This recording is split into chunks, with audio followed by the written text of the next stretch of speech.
కానీ most of the times నేను అనుకోవడం ఏంటంటే మనకేం కావాలో మనకి తెలిసేటప్పటికే చాలా టైం అయిపోతుందేమో కదండి.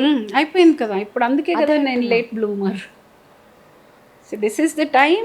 ఇప్పుడు పీపుల్ ఆర్ నోటీసింగ్ మీ. తెలిసేటప్పటికి టైం అయిపోతుంది, ఏజ్ అయిపోతుంది, అయిపోయింది అని ఆపేస్తే అన్నీ అయిపోతాయి. కరెక్ట్. అయిపోయింది మనం చచ్చేదాకా అవ్వలేదు.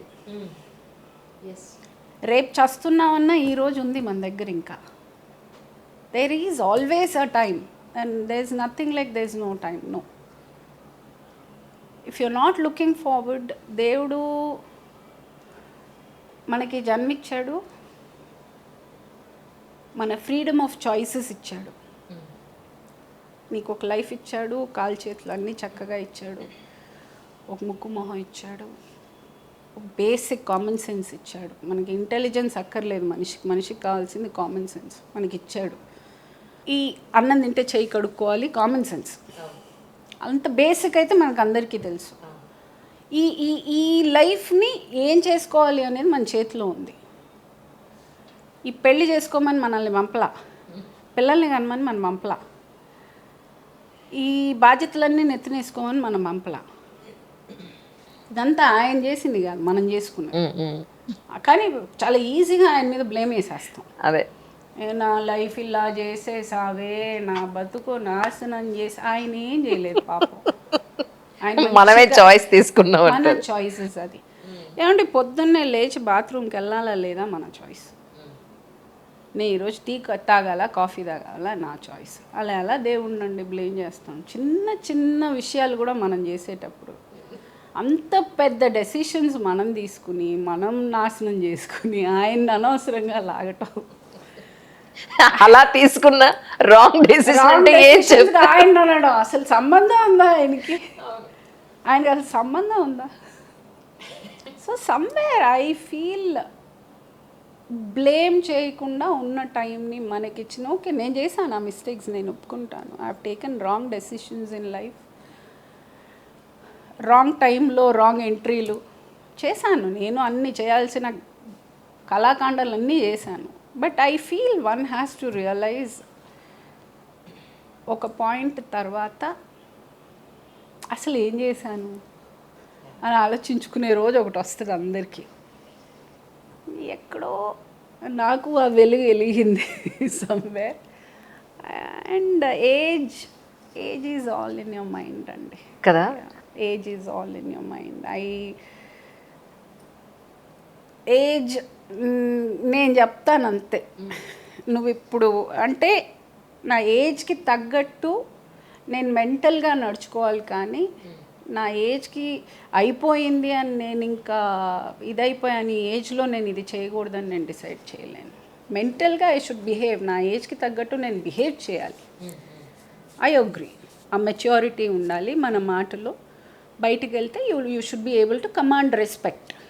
ఒక ఏజ్కి, ఒక మెచ్యూరిటీకి, ఒక సీనియర్ ఆర్టిస్ట్గా ఒక రెస్పెక్ట్ కమాండ్ చేయగలగాలి. I think I'm good enough for that. I'm doing my part very well. But that doesn't mean I become so old that I can't lift one. ఒక ఈ కుర్చీ తీసి అక్కడే పెట్టకూడదు, ఈ ఏజ్లో ఈవిడ పెట్టింది ఏంటంటే అది తప్పు. Correct correct. అది తప్పు కాదు. అది ఏం చేయాలి, ఏం చేయకూడదు, ఆ డిఫరెన్స్ మనకు తెలియాలి. ఈ ఏజ్లో మీరు ఇలాగే బిహేవ్ చేయాలి, మీరు ఇలాగే ఉండాలి అని అంటే. కానీ ఆడపిల్లలు ఉన్న పేరెంట్స్ జనరల్గా ఇప్పుడైతే వాళ్ళ కాళ్ళ మీద వాళ్ళు నిలబడేంత వరకు పెళ్లి చేయకూడదు అనేది ఫిక్స్ అవుతున్నారు, చేయాలి, అలాగే చేస్తున్నారు. కానీ ఆ పేరెంట్స్ ఫిక్స్ అవుతున్నారు, కానీ పిల్లలు ఆ ఫీల్ని పట్టుకోకుండా వాళ్ళ టైంపాస్లు, వాళ్ళ ఫోకస్ లేని కెరియర్ మీద ఫోకస్ లేని సిచ్యువేషన్స్ని కొని తెచ్చుకుంటూ ప్రాబ్లమ్స్లో ఇరుక్కుంటూ ఉన్నారు యాక్చువల్గా.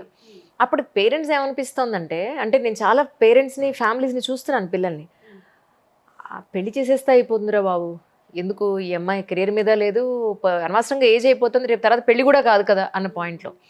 మరి నిజానికి అంత ఫోకస్డ్గా లేకపోతే అమ్మాయిల జీవితాలు రేపు నిలబడవో మనం చెప్పలేం ఆఫ్టర్ మ్యారేజ్. సో ఇలాంటి సిచ్యువేషన్స్లో ఉన్న అమ్మాయిలకి కానీ పేరెంట్స్ కానీ మీరు ఏమంటారు? ఇంత జీవితం చూసాం మనం. ఫస్ట్ పేరెంట్స్కి పిల్లలకి ఒక కమ్యూనికేషన్ చాలా క్లియర్గా ఉండాలి. పేరెంట్స్కి ముందు క్లారిటీ ఉండాలి, తర్వాత పిల్లల దగ్గర క్లారిటీ మనం ఎదురు చూడాలి.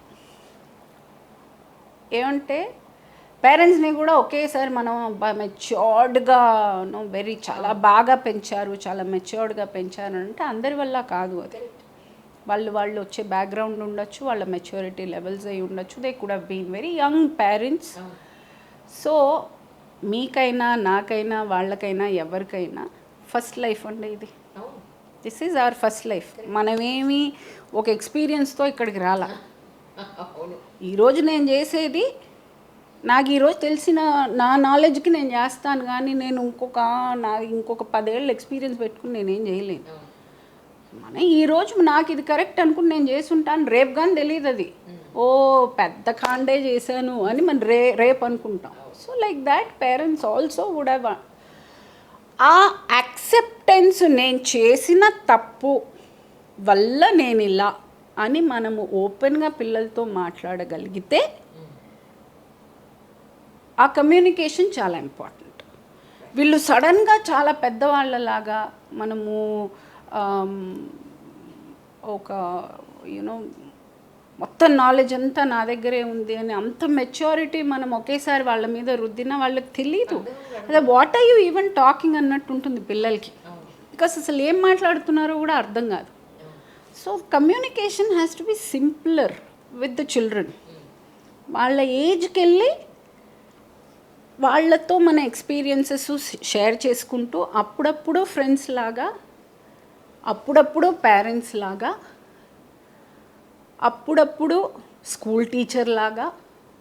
So you have to play the part is what I feel. అంటే అది అందరికీ అంత మెచ్యూరిటీ రాకపోవచ్చు, బట్ అట్లీస్ట్ ఆనెస్ట్గా ఉండడం ఇంపార్టెంట్ పిల్లల ముందు. మనం ఎంత ఆనెస్ట్గా వాళ్ళతో ఉంటామో అదే ఆనెస్టీ వాళ్ళు ఉంటారు.